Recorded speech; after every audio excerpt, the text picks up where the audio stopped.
Hi guys, good evening. Itong video to, matagal na to. Nandun pa kami sa Egypt. Yung tamang sa Soho Square yan. Malapit lang kami.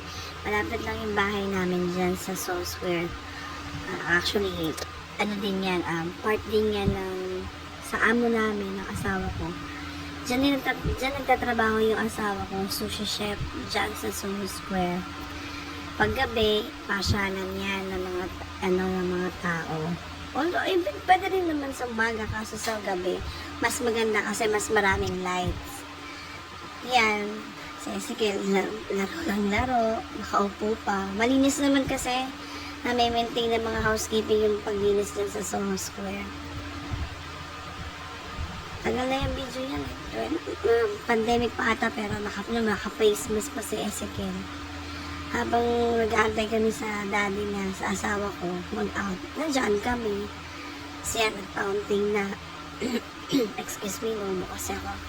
So yun nga, every hour, yung dancing fountain na yan, ino-open nila.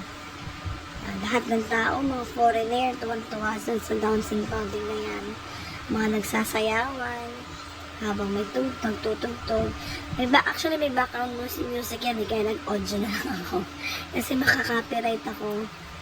Kaya yun nga, 3 song or 4 na song every hour yan. Magpiplay sila ng ganyan.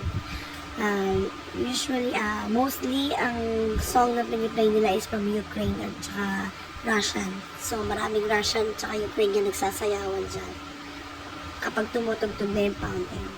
Kasi dyan sa mall na, dyan sa Soho Square na yan, sa likod nun, yung mayroon, yun, yung may design, basta yung may ilaw sa taas.